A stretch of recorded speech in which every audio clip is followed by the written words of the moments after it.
तुमच्या जाहिरातीसाठी एक संधी मोठ्या प्रेक्षकांपर्यंत पोहोचवा। व्यवसाय असो किंवा इव्हेंट, विकासनामा सोबत जाहिरात करा। स्क्रीनवरील नंबरवर आजच संपर्क करा। विकासनामा, तुमचा आवाज, तुमची जाहिरात। तसंच विकासनामाला सबस्क्राइब करा आणि अपडेटेड रहा।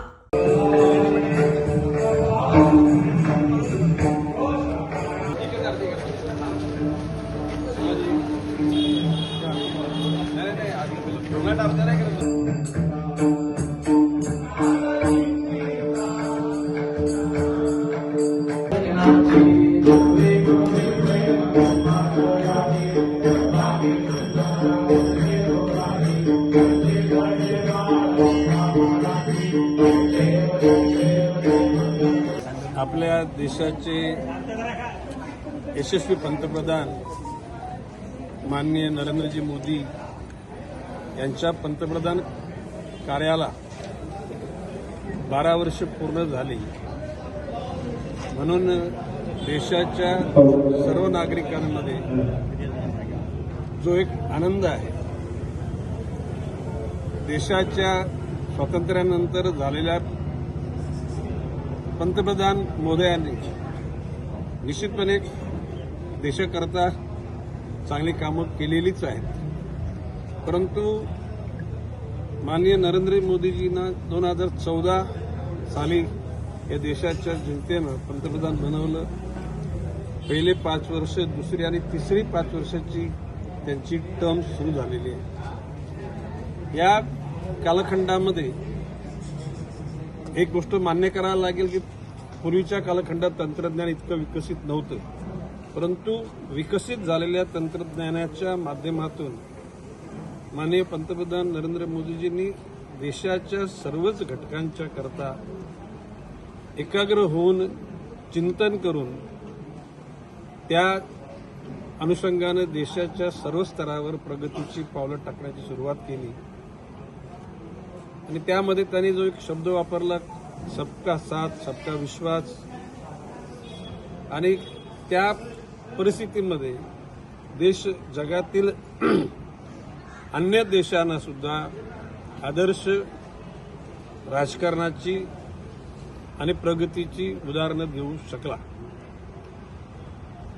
कृषी क्षेत्रामध्ये देशाची प्रगती झाली, शिक्षण क्षेत्रामध्ये, आरोग्य क्षेत्रामध्ये, देशाच्या संरक्षण क्षेत्रामध्ये तर फार उच्च कोटीची प्रगती देशाने केलेली आहे। आजच्या क्षणाला आपल्या देशातलं भूदल, हवाई दल आणि नौदल हे अन्य जगातील देशाच्या तुलनेमध्ये सामर्थ्यवान झालेलं आहे।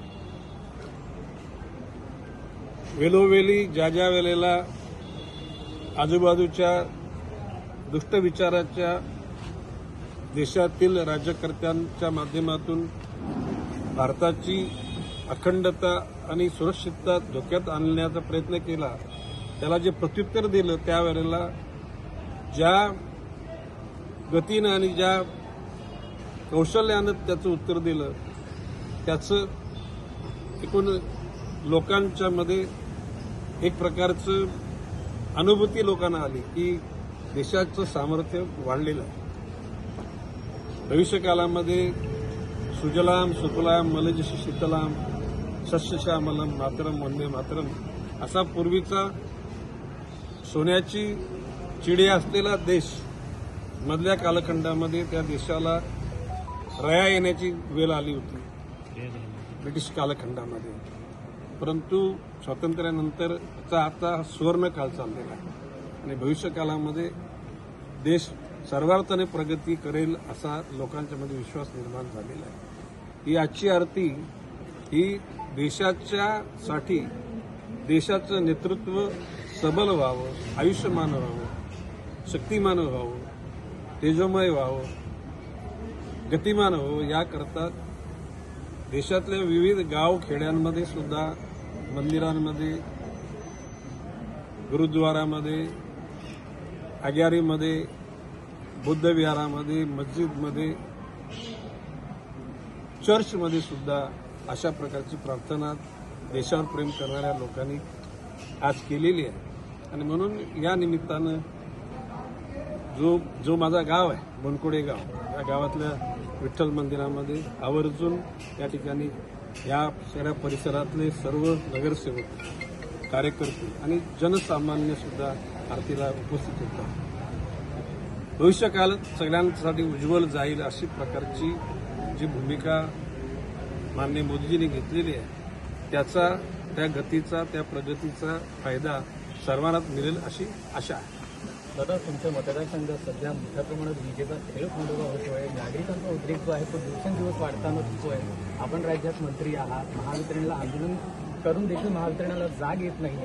एकंदरीत कसं पाहताय? आज 3 ते 4 वाजता या शहरातील MSEBचे वरिष्ठ अधिकारी आणि आपले महानगरपालिकेचे नगरसेवक म्हणजे आमची थिंक टँक आहे, त्यांची बैठक आहे. त्या बैठकीमध्ये निश्चितपणे या गोष्टी उहापोह होईल आणि जी चाललेली जी लोकांची अडचणीची स्थिती ही बदलेल असा माझा विश्वास आहे. दादा, पाण्याची देखील समस्या आहे. गढूळ पाणी येत आहे. काही ठिकाणी आळ्या देखील त्या पाण्यामध्ये आढळत आहेत. त्यामुळे नागरिकांच्या तब्येतीमध्ये देखील हे झालेलं आहे. काय समजतं? ही गोष्ट खरी आहे अशी माझ्या कानावर सुद्धा गोष्ट आलेल्या आहेत. आज माननीय आयुक्त त्या मिटिंगला आहेत, MIDCचे अधिकारी आहेत, MSEBचे अधिकारी आहेत, आरोग्य खात्याचे अधिकारी आहेत, शिक्षण खात्याचे, सगळ्या अधिकाऱ्यांच्या समोर या समस्या उद्भवल्या, त्याच्यावर सांगोपांग चर्चा होऊन त्याच्यातून मार्ग निघेल. सर, हवामान खात्यानं यावर्षी पाणी साधारणपणे 5% कमीच पडणार आहे मागच्या विविध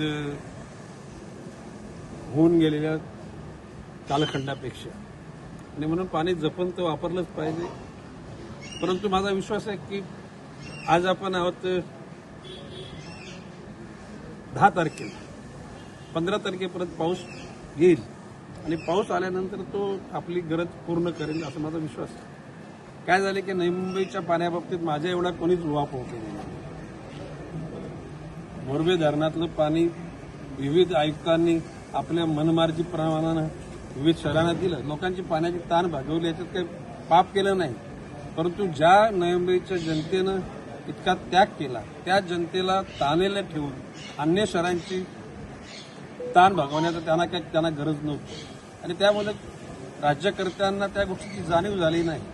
आता किंबहुना 12 धरणामधून जे मिळणारं पाणी 25 MLD पाणी आजवर सुद्धा आपल्या शहराला मिळत नाही. त्याबाबत माननीय मुख्यमंत्र्यांबरोबर मी माझी नापसंती व्यक्त केली.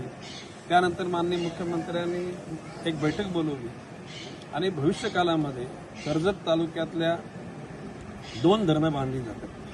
ती साधारण 2000 MLDचे, त्याच्यापैकी 500 MLD पाणी नवी मुंबई शहराकरता, म्हणजे 2029 पर्यंत ते पाणी आपल्याला उपलब्ध होईल अशा प्रकारची अपेक्षा आहे. म्हणजे आता खरं म्हणजे जर का ती जर मी माननीय मुख्यमंत्र्याकडे माझी नापसंती व्यक्त केली नसती, ती बैठक लागली नसती आणि त्या ठिकाणी मी आग्रहानं मागणी 500 MLDची केलेली आहे, ती नसती झाली तर साधारणपणे एखाद्या वर्षानंतर 3 वाजता आपल्या शहरातल्या महिलांना पाण्याकरता टाक्या, हंडी भांडी घेऊन जागावं लागलं असतं. ती परिस्थिती येऊ नये म्हणून इन ॲडव्हान्स त्या गोष्टीची तरतूद करण्याचं ठरवलेलं आहे आणि मला विश्वास आहे 2029 पर्यंत पाणी उपलब्ध होईल आणि नवी मुंबईतल्या जनतेला पाण्यासाठी झणझण करावी लागणार नाही.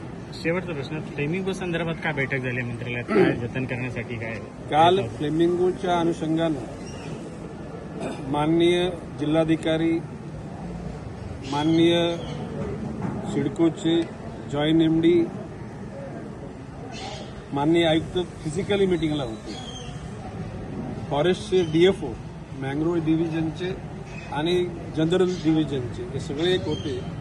त्या 4 लोकांची फ्लेमिंगोचा अधिवास, त्याच्यामध्ये विमान उड्डाणाकरता ते त्रासदायक ठरतील अशा प्रकारची भूमिका मांडली. मी माझं म्हटलेलं आहे की हे फ्लेमिंगो साधारण 100, 150, 200, 300 फूट मॅक्झिमम उंचीपर्यंत, तिथून टेकऑफ घेतल्यानंतर एका क्षणामध्ये विमानाची उंची 2, 2.5, 3 हजार होते. म्हणून फ्लेमिंगोचा त्यांनी त्रास होत नाही. तरीसुद्धा तज्ज्ञ लोकांच्या समितीसमोर हा विषय चर्चेला येऊन त्याच्याविषयी निर्णय घेतला जाईल. आपल्या नवी मुंबई महापालिकेच्या हद्दीत असलेल्या पारशिकच्या डोंगरावर सिडकोच्या काही नालायक अधिकाऱ्यांनी ज्या ठिकाणी 60-70% झाडांचा समावेश आहे असे प्लॉटसुद्धा बिल्डरला देण्याचा घाट घातला होता. मीच ती गोष्ट लक्षात आणून दिल्यानंतर महानगरपालिका आयुक्त सिडकोचे जॉईंट एमडी श्री गणेश देशमुख साहेब आणि नंतर मग फॉरेस्टच्या अधिकाऱ्यांना लावलं.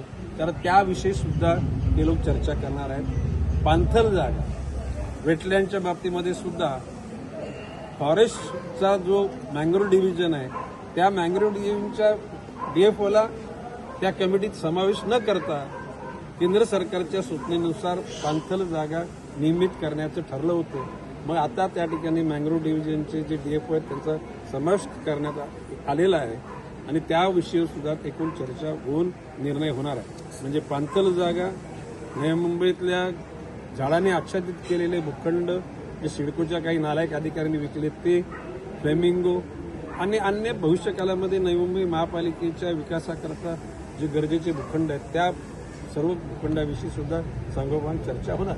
पक्षीप्रेमी आहेत त्यांच्यासाठी सकारात्मक बाब म्हणावी लागेल मीटिंग जी काल बैठक झाली. बघा, आपल्याला माहिती आहे मी मंत्री नसताना पाणथळ आपल्या तो DPS तलावाजवळ गेलो होतो आणि मी स्पष्ट म्हटले होतं जर काही जर स्थिती नीट झाली नाही तर ट्रेलर मीच घेईन, पोकलेन मीच आणेन, ट्रेलर चढवून पोकलेन ऑपरेट करून त्या ठिकाणी हा तुम्ही जो पाणी येण्याचं बंद केले ते मी तोडून टाकेन, काय केसेस माझ्यावर भरा हे मी बोललो होतो. आणि आपण सगळ्यांना अवेअर आहे. म्हणजे पर्यावरणाच्या अनुषंगानं मला निश्चित या गोष्टीचा अभिमान आहे की नवी मुंबईतली जनता सुद्धा जागृत आहे. नवी मुंबईतली print media, electronic media, social media सुद्धा जागृत आहे आणि तुमच्या सगळ्यांच्याच मीडियाच्याच जागृततेमुळे या गोष्टीला बराचसा आळा बसलेला आहे आणि आपण भविष्य काळामध्ये नवी मुंबईचं वैभव टिकवण्याकरता एकत्र काम करू असा मी विश्वास व्यक्त करतो.